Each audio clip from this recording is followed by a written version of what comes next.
వైఎస్ఆర్సీపీని లేకుండా చేయాలనేది TDP target అన్నారు ఎంపీ మిథున్ రెడ్డి. కక్షపూరితంగానే వైఎస్ఆర్సీపీ నేతలపై దాడులు చేస్తున్నారని మండిపడ్డారు.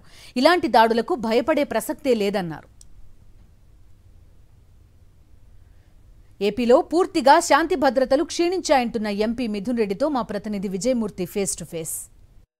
కూటమి ప్రభుత్వం అధికారంలోకి వచ్చిన తర్వాత నెల రోజుల నుంచి కూడా పొంగనూరు నియోజకవర్గాన్ని టార్గెట్ చేసుకుని దాడులు కొనసాగిస్తూనే ఉన్నారు. ఈరోజు వైఎస్ఆర్ కాంగ్రెస్ పార్టీ నాయకులను కార్యకర్తలను పొంగనూరులో పరామర్శించేందుకు వారికి కొండంత ధైర్యం నింపేందుకు వచ్చినటువంటి రాజంపేట ఎంపీ మిథున్ రెడ్డి గారు రాకను గమనించినటువంటి టీడీపీ శ్రేణులు ఒక్కసారిగా మాజీ ఎంపీ రెడ్డప్ప నివాసానికి చేరుకుని రాళ్లదాడి వర్షం కురిపించారు. ఆయనకు సంబంధించినటువంటి వాహనాలన్నీ కూడా ధ్వంసం చేశారు. ఇదే ఘటనకు సంబంధించి ప్రస్తుతం మనతో మాట్లాడటానికి రాజంపేట ఎంపీ మిథున్ రెడ్డి గారు మనకు అందుబాటులో ఉన్నారు. వారిని అడిగి మరిన్ని వివరాలు తెలుసుకునే ప్రయత్నం చేద్దాం. సార్ చెప్పండి, రాష్ట్రంలో ఈరోజు పరిస్థితి చూస్తూ ఉంటే వైఎస్ఆర్ కాంగ్రెస్ పార్టీ నాయకుల్ని టార్గెట్ చేసుకుని దాడులు చేస్తూ ఉన్నారు. ఒక ఎంపీగా ఉన్నటువంటి మీ పైన కూడా దాడికి యత్నించారు. దీన్ని ఏ విధంగా చూడాలంటారు? అంటే ముఖ్యంగా ఈరోజు తెలుగుదేశం పార్టీ వైఎస్ఆర్ కాంగ్రెస్ పార్టీ అనేది లేకుండా చేయాలి, ముఖ్యమైన నాయకులందరినీ కూడా ఇబ్బంది పెట్టాలి, వాళ్ళందరినీ కూడా ఏదో ఒక విధంగా ఇబ్బంది పెట్టి పార్టీని ఇబ్బంది పెట్టాలనే ఉద్దేశంతో ఉన్నారు. అందుకే ఈరోజు చూస్తే చాలామందిని చంపేయడము, నిన్న దారుణంగా వినుగొండలో చంపడము, లీడర్లందరినీ కూడా భయభ్రాంతులు చేసి ఇల్లులు కూల్చేయడము, మరి ముఖ్యంగా పొంగనూరు నియోజకవర్గంలో ఎవరైతే జగన్మోహన్ రెడ్డి గారితో గట్టిగా ఉన్నామని చెప్పి ఈరోజు మన పెద్దలు రామచంద్రారెడ్డి గారిని లేకపోతే మమ్మల్ని అందరినీ కూడా వాళ్ళు ఒక కక్షపూరితంగా ఈరోజు ఇవన్నీ కూడా దాడులు చేసి ఇవన్నీ కూడా నియోజకవర్గంలో గొడవలు చేసే సంస్కృతి తీసుకొస్తూ ఉన్నారు. ఎప్పుడు కూడా ఇలాంటి సంస్కృతి ఎప్పుడు కూడా పొంగనూరు నియోజకవర్గం అనేది చాలా ప్రశాంతమైన నియోజకవర్గం. గొడవలు అనేటివి ఎప్పుడు కూడా ఇక్కడ ఉండింది కూడా లేదు. ఇది వరకు ఎమ్మెల్యేలుగా ఉన్న వాళ్ళు కూడా ప్రోత్సహించలేదు, ఇప్పుడు లేదు. ఇది కొత్త ఒరవడి. ఇట్లాంటి దారుణమైన పరిస్థితులు ఈరోజు తెలుగుదేశం పార్టీ ఈరోజు తీసుకొచ్చి భయభ్రాంతులు గురి చేయాలనే ఆలోచనలో ఉన్నారు. వీటన్నిటిని కూడా సమర్థవంతంగా ఎదుర్కొంటాము. వీటికి భయపడే పరిస్థితి లేదు. కాకపోతే క్యాడర్ అందరికి కూడా ధైర్యం చెప్పి వాళ్ళందరినీ కూడా ఒక తాటిపైకి తీసుకొస్తామని చెప్పి కూడా తెలియజేస్తాం. రక్షణ కల్పించాల్సినటువంటి పోలీసులే ఈరోజు ప్రేక్షక పాత్ర వహిస్తూ ఉన్నారు. దీన్ని ఏ విధంగా చూడాలంటారు? మరీ ముఖ్యంగా ఈరోజు పోలీసులు పూర్తి ప్రేక్షక పాత్ర వహిస్తూ ఉన్నారు. మనకు ఎవరైనా అంటే వైసీపీ వాళ్ళు ఎవరైనా దీన్ని అడ్డుకునే ప్రయత్నం చేస్తే వాళ్ళని చేస్తారు, వాళ్ళని మాత్రం అడ్డుకోవడం లేదు.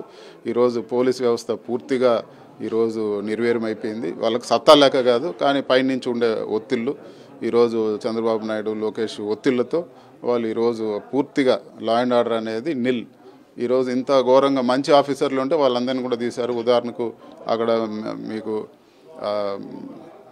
పాత గుంటూరు జిల్లాలో ఐపీఎస్ ఆఫీసర్లు మార్పు జరుగుతానే నిన్న మర్డర్ జరగడం జరిగింది. సో ఎక్కడైతే మంచి ఆఫీసర్ ఉన్నారో వాళ్ళందరినీ కూడా తీసి ఈరోజు పూర్తిగా వాళ్ళకు మడుగులు వస్తే వాళ్ళని పెట్టుకోవడం జరిగింది. ఈరోజు ఇదే పరిస్థితి కొనసాగితే అసలు లా అండ్ ఆర్డర్ అనేది లేకపోతే బీహార్ కన్నా దారుణమైన పరిస్థితులు ఆంధ్రాలో ఉంటాయని చెప్పి కూడా నేను తెలియజేస్తాను. అంటే పొంగనూరు నియోజకవర్గ అభివృద్ధికి మీ రోజు 5,000 కోట్లతో కార్ల ఫ్యాక్టరీని తీసుకొచ్చే ప్రయత్నం చేస్తున్నారు, కానీ అభివృద్ధి దూరం చేయాలని లక్ష్యంతో దాడులు చేస్తున్నారు అనుకోవచ్చా? అంటే నేను ఒకటే చెప్తాను, రాజకీయ కక్షలు ఉండొచ్చు కానీ అది ప్రజలపైన చూపించకూడదు. ఈరోజు వాళ్ళు గవర్నమెంట్ నుంచి ఏం బెనిఫిట్స్ తీసుకోకుండా ఒక German electric bus manufacturing company పొంగనూరుకు వచ్చారు, ల్యాండ్ చూసుకున్నారు, సర్వే చేసుకున్నారు. ప్రభుత్వం నుంచి ఏమాత్రం వాళ్ళు బెనిఫిట్ ఆశించకుండా ల్యాండ్ కూడా వాళ్ళే కొనుక్కొని ఈరోజు ఎస్టాబ్లిష్ చేస్తామని వచ్చారు. అలాంటి కంపెనీని ఈరోజు తరిమేసే పరిస్థితి, వాళ్ళని ఏమాత్రం వాళ్ళకి ఇంటర్వ్యూలు ఇవ్వకుండా, వాళ్ళని కనీసం దగ్గర కూడా చేర్చకుండా ఒక మా పైన ఉండే కక్షని నియోజకవర్గం పైన ప్రజలపైన చూపించడం కరెక్ట్ కాదని చెప్పి కూడా తెలియజేస్తాం. సీనియర్ ఎంపీగా ఉన్నటువంటి మీరు మీ ప్రాంతంలో మీ నియోజకవర్గ పరిధిలో కూడా పర్యటించకుండా అడ్డుకునే ప్రయత్నం చేస్తున్నారు. ఈ కుట్రను చూస్తూ ఉంటే ఏ విధంగా చూడాలంటారు? అంటే ఖచ్చితంగా అక్కసు పట్టలేకున్నారు, పూర్తిగా లోపల కక్షపూరితంగా ఈరోజు వ్యవహరిస్తూ ఉన్నారు. ఇవన్నీ కూడా ఖచ్చితంగా ఎదుర్కొంటాము. ఇవన్నీ కూడా ఎంత ఇబ్బందులైనా కూడా ప్రజలకు అందుబాటులో ఉండి అన్ని విధాలా సహకారం చేస్తామని చెప్పడం. మొన్న జరిగినటువంటి ఎన్నికల్లో చూడొచ్చు, పొంగనూరు నియోజకవర్గం కావచ్చు, ద్వారకానాథ్ రెడ్డి గారి తంబలపల్లి మీ బాబాయ్ గారి నియోజకవర్గం కావచ్చు, రాజంపేట సెగ్మెంట్ కావచ్చు, మీ కుటుంబంకే ప్రజలంతా కూడా పట్టం కట్టారు. ప్రజల మధ్య ఉండేటువంటి మిమ్మల్ని దూరం చేసేటువంటి కుట్రలో భాగంగానే ఈ దాడులు చేస్తున్నారు అనుకోవచ్చు. ముఖ్యమైన విషయం ఏమంటే ఈరోజు ఎలక్షన్ జరిగితే ఇంకా చాలా సీట్లు వైసీపీకి వచ్చే పరిస్థితి ఉంది. ఈ ఒక 40-45 రోజుల పాలనలో ప్రజలు ఈరోజు ఎందుకు వీళ్ళకి ఓటేసామని తలపట్టుకునే పరిస్థితికి వచ్చారు. ఖచ్చితంగా ఇదే పరిస్థితులు కొనసాగితే మళ్ళీ కూడా వైఎస్ఆర్ కాంగ్రెస్ పార్టీ ఇంతకన్నా గొప్ప విజయం సాధిస్తుందని చెప్పి కూడా నేను తెలియజేస్తాను.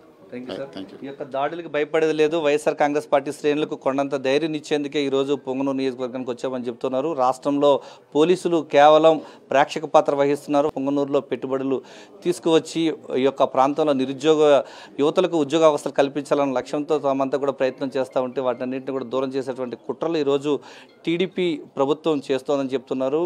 వచ్చినటువంటి అధికారంలోకి వచ్చిన కొద్ది రోజులకే ఈరోజు ఇలాంటి అరాచక పాలన కొనసాగిస్తున్నటువంటి టీడీపీ శ్రేణులకు కాలం త్వరలోనే బుద్ధి చెప్తుంది. వైఎస్ఆర్సీపీ శ్రేణులు ఎక్కడ కూడా ఆధారపడొద్దంటూ రాజంపేట ఎంపీ మిథున్ రెడ్డి చెప్తున్నారు. కెమెరామెన్ శ్రీకాంత్తో విజయమూర్తి, సాక్షి టీవీ, పొంగనూరు నుంచి.